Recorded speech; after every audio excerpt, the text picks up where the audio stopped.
do, guys, now that you are aware of what's going on, now that you know which teams we're going to cover today and who's going to potentially qualify, we're going to dive right into the action of game number 1 between TimeFlow and their opponents RPG. Who's going to come out on top in game number 1? We're going to find out in just a bit. Let's see if everything works out as we have planned. It is. We basically missed the draft, guys, but once again, we had some scheduling difficulties today, so the English commentary started a little bit later than originally planned, but you still see that the stage is the same, the players are the same, no roster changes, as at least not as far as we know. The casters are still the same. Yay! Hooray! We didn't get benched.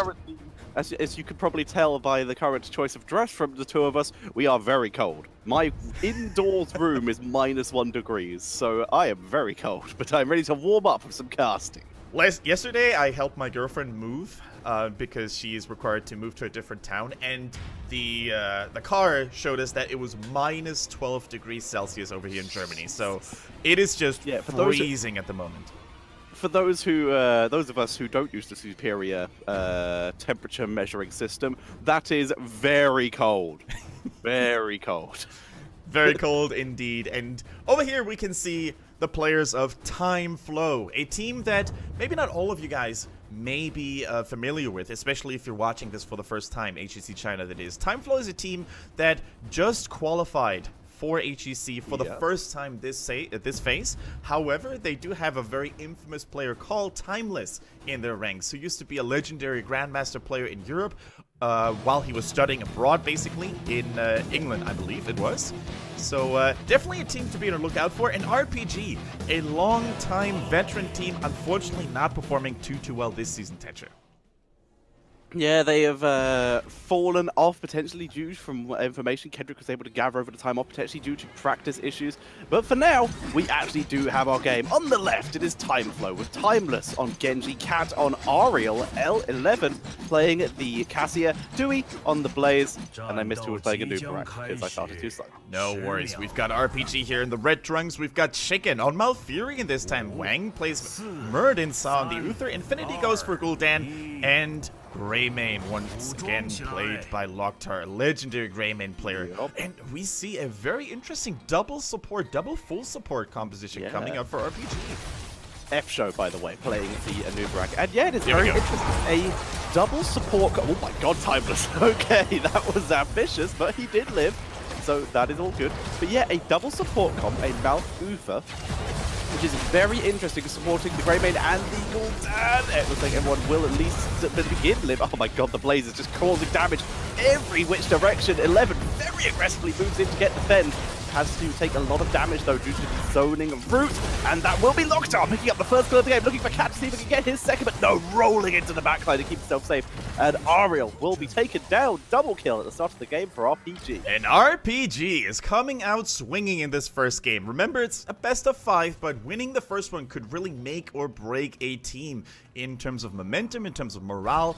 And RPG is a team that can need every ounce of success they can find. They've had the worst season they have ever played. They didn't even win a single best of 2. That's how poorly it went for them. And Saw goes down as well. A nice turnaround by Blaze. Really well done here. Uther ends up falling. Really well done. I miss China. I have missed China so much. That was really good. A really good outplay by Blaze there. Able to turn it around on the Uther after that failed gank attempt. So, the other things we need to talk about. Cassia going for a Q build. This makes a lot of sense here. Trying to work her way with the Ariel, even if she has to fight a little bit more from range. Yeah, definitely true. Cassia, of course, needs a little bit of a risk sometimes to really get her DPS swinging because, as you said, she has a little range compared to a hero like, let's say, Hanzo or Vala. But interesting to see how China plays the supports in this game already. We see double support Malfurion and Uther. I can't recall a single time I've seen those two together in any other HGC region. And do you? I think we had an open division game, but that's not a pro region. Okay. So again, that might be out of date. Like, we have had double support. Yeah, no doubt. No doubt. We had a Karazim Ariel coming in from Fnatic, actually. F-Show is fine. He's out. But still, like you said, it's definitely rarer these days.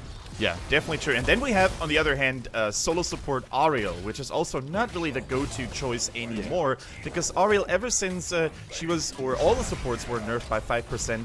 Nice escape, Atui, by the way. They're really using his dash to get out of to get to safety. Yes, she's fallen off and suffered the most out of all supports, I would say, because both her damage and the healing has been reduced, but Timeless is having none of it. The Genji doing a lot of work, and Cassia might actually get another one. No, it is Timeless once again with a double kill on the Genji. Very well played.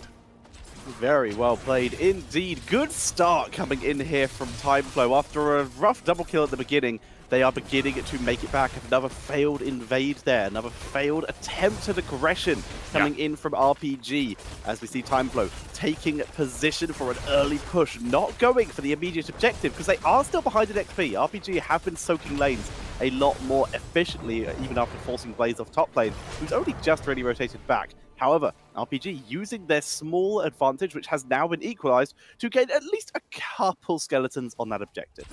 Now, Teacher, you've been... Oh, never mind. We see another team fight go down here. Potentially, Timeless got stunned, got pressured a little bit, but he's Genji. He's got more than enough mobility available to juke and escape out of those sticky situations. In the meantime, though, as you said, we see RPG going for relatively good team fights here, getting some kills, definitely not falling behind like they did so many times during the normal season. But as you said, in the objective department, we see a major advantage now for TimeFlow. 23-26 skulls in favor.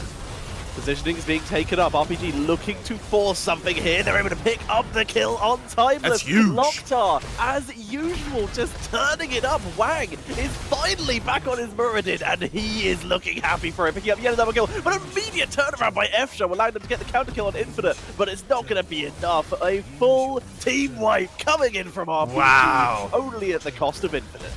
So close, yet left. so far. Exactly. All TimeFlow needed was 2 more skeletons. Maybe Timeless can actually make it in time and steal them. Genji has a lot of gap-closing abilities. I think he may actually try it, but is it going to be worth it? Can he actually do it? He goes in with a Swift Strike, and he steals it! Timeless turning up the plays, and as such, RPG... The spawn times are so low that it is going to make sense when the Punisher is able to jump again to try and lure it behind the gate. But for now, because they were so close to it, fighting in the area looking to kill Timeless, they have to fight it while it's outside the gate. That is an undesirable situation. Wow, so well played by Timeless here, really using his superior mobility on the Genji to get in, get a couple of those skeletons. Literally a couple is what they needed to really unleash the purple Punisher, and they did so successfully, and they did it so swiftly as well, so that RPG was caught completely unaware and unprepared, and they couldn't even leash it over the wall, as Tetris said. So the tower line has fallen, TimeFlow back in the game. Wang decides to take the express route out of the 4-man rotation of TimeFlow there, and as such is able to escape with relative ease. Otherwise, builds looking fairly normal. Go for the cooldown reduction on Corruption, coming in for Gul'dan. The Hand of Protection, very reasonable when you're against a Blaze and an Anub'arak. Anub'arak, on the other hand, though, interesting build setup. The Shed Exoskeleton, increased beetle speed, where he can basically shield himself and go even faster while he has his shield up, but still going for also the Subterranean Shield. Yeah, Subterranean Shield is a really useful ability, and while, as you said, we see sometimes a little bit of a deviation going on the other talents, level 1 Regeneration Master, for example, instead of the Rubian Armor, the ability to basically engage with a little bit of a shield boost or to get out of harm's way with a saving, potentially life-saving shield is just too strong to be passed on in most games.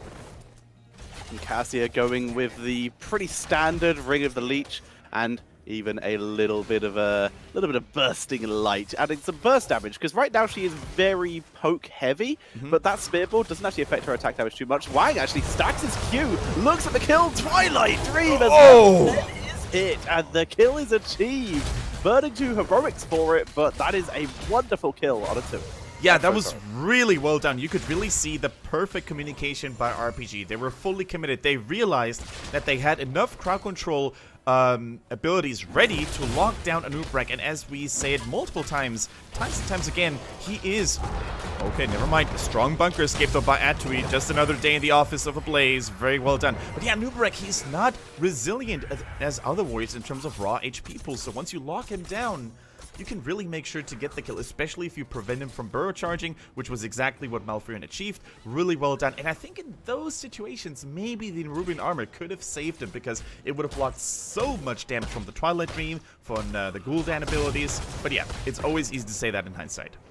Yeah, so from what you said, I now can't imagine the inside of Blaze's bunker as anything else that isn't an office. As we do see FShow and the rest of TimeFlow retreating back. They now have their full heroic set, not going for the potential backline punishment because of that Twilight Dream. It is going to be the Ball Lightning, not the Valkyrie, coming in from Cassia.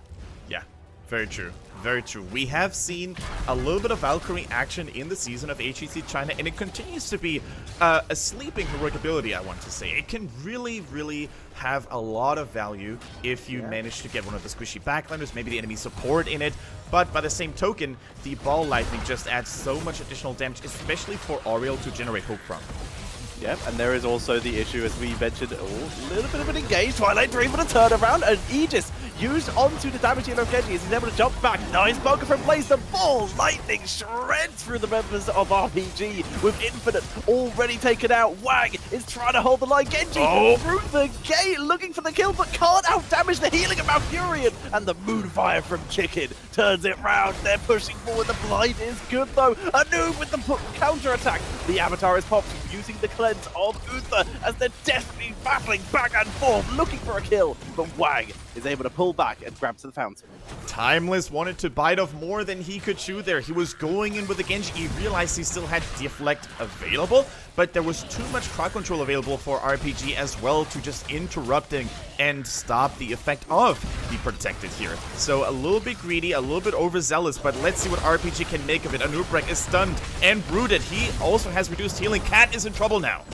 The blind of Cassia doing so much work. So many members of RPG would have died if it wasn't for that.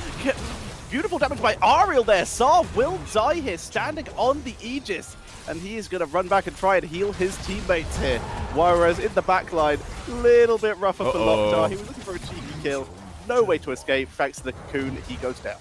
And here we could see the consequences and the repercussions of going greedy and not really paying attention to your players' mana bars. Because you could see that RPG, although they were able to kill Timeless on the Genji, although they managed to push TimeFlow back, they forgot about one thing, their own resources. They didn't use the fountain. They didn't teleport back to get more mana, more health back, and they continued to fight against their opponents who came back rejuvenated. Timeless, most importantly, on the Genji, was coming up with 100% mana, 100% health, and that's why they could overpower their opponents eventually.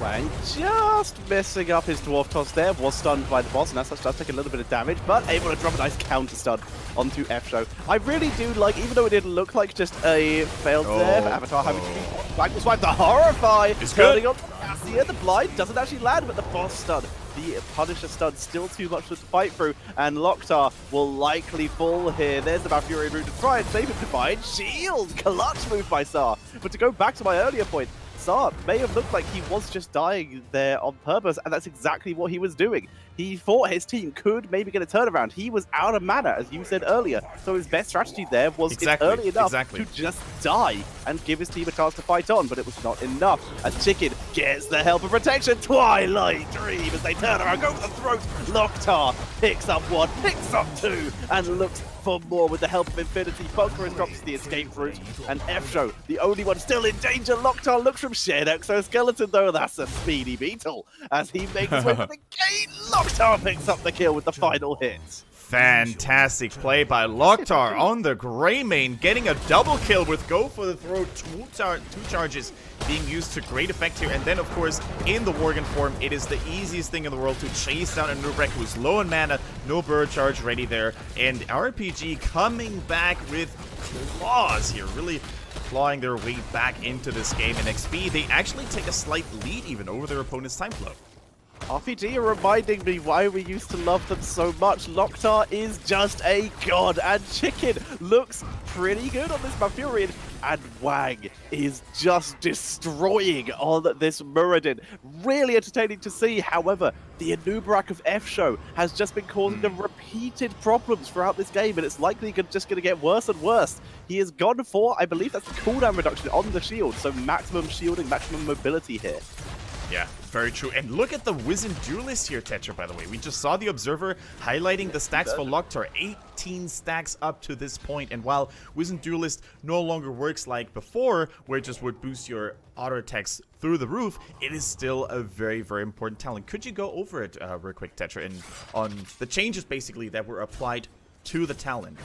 So the new Wizened Duelist. The old one, as everyone knows, is the one where if you get a kill, you got a stack. It was basically a version of Gathering Power. Hang on, we do have a Dragon Blade being procced here. Can they fight through the Ball Lightning, getting almost maximum value here? But Wang is taken through Twilight Dream again. It's beautiful. Chicken turning it around. The Aegis keeping them all alive, though. If they can't get the final hit, then what use is it? Timeless. But there are those final hits. Locktar picking it up. The only person dead is Uther. That's bad news for TimeFlow, as Uther heals up everyone in Ghost form, and the health bars get deleted for TimeFlow.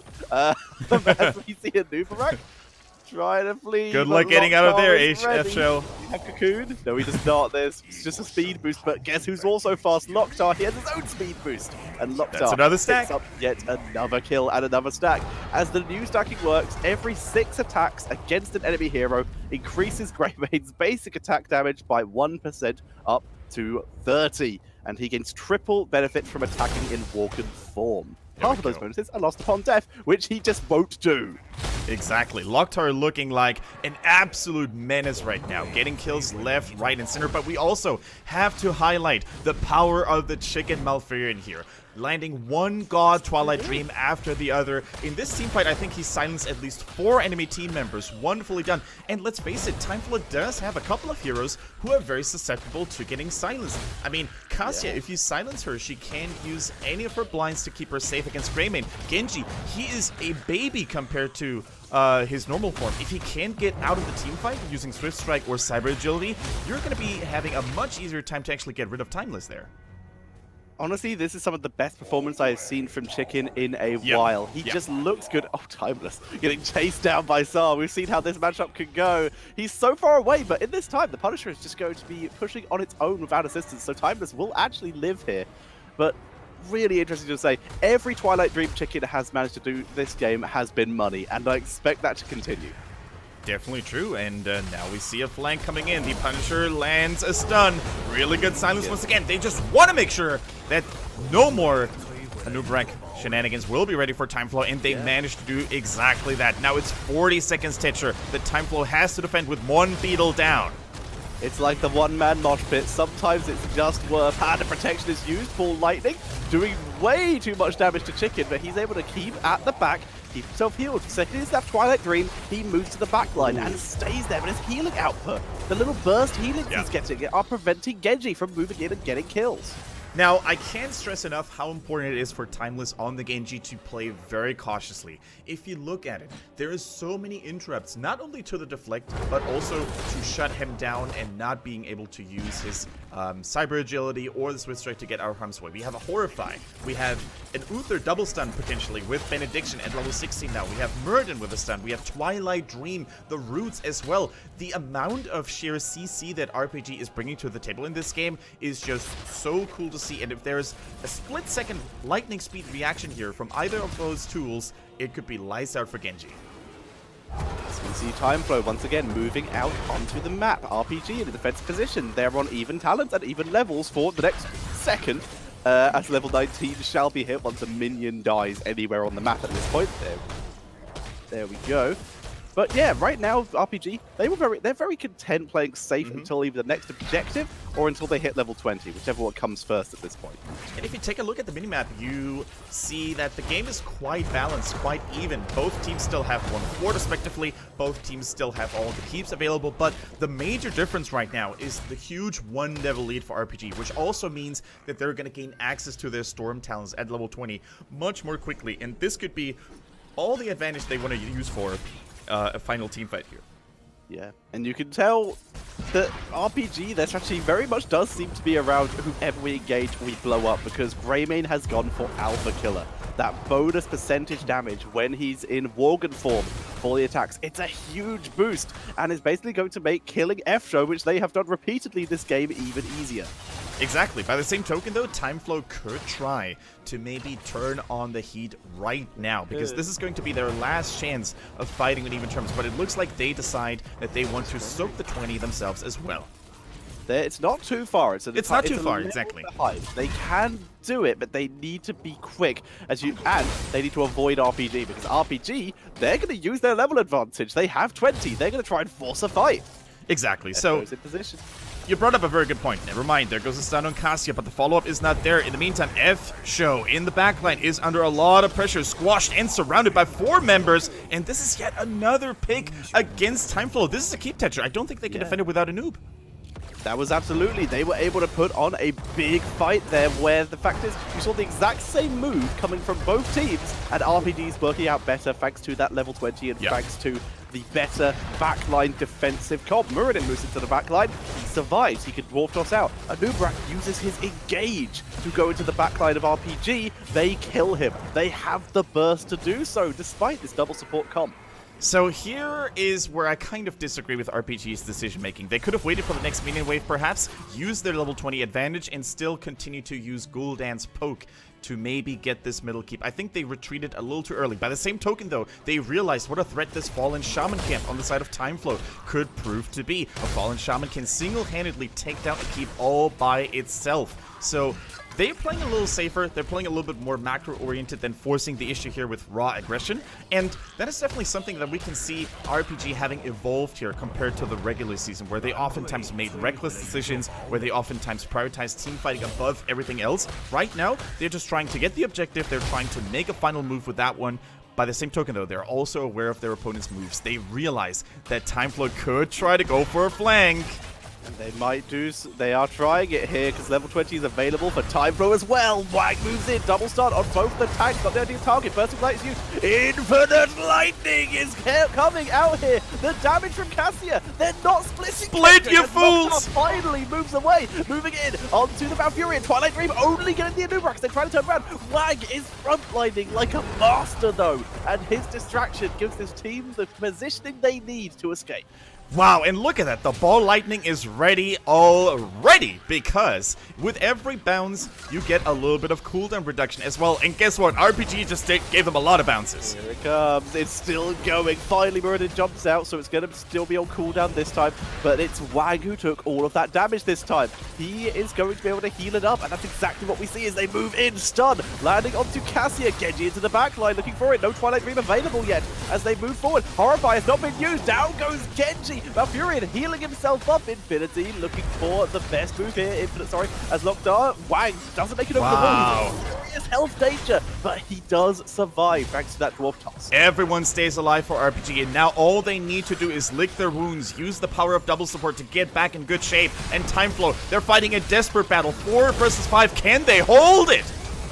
They're trying to hold it, there's a Cocoon onto Lockdown, that's a good target. Punisher's here. They're focusing onto 11 though, he's miles away. The Punisher is taken by TimeFlow, but the team itself has been absolutely gutted as Atui, the only survivor. He's going to have to defend this core in a 4 versus 5, as that mid keep is made out of paper mache at this point. Yeah, they need to go through the middle. This is the weakest lane up to this point. The keep is almost gone. Still 40 seconds on Cassia. 40 seconds on Ariel as well. Only Genji coming back anytime soon. And can 2 people, a Cyber Ninja and a Mighty Firebat, hold it? It remains to be seen. It's going to be a close one for sure, but they could maybe use some bunker shenanigans and the strong AoE damage by Blaze to keep the enemies at bay.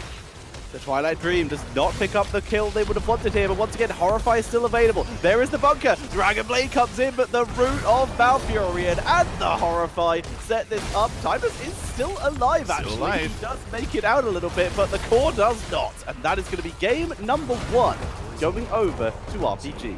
Game number 1 going over to the big underdogs. None of our Chinese casters and analysts gave them the credit. Everyone expected TimeFlow to take this serious, but boy,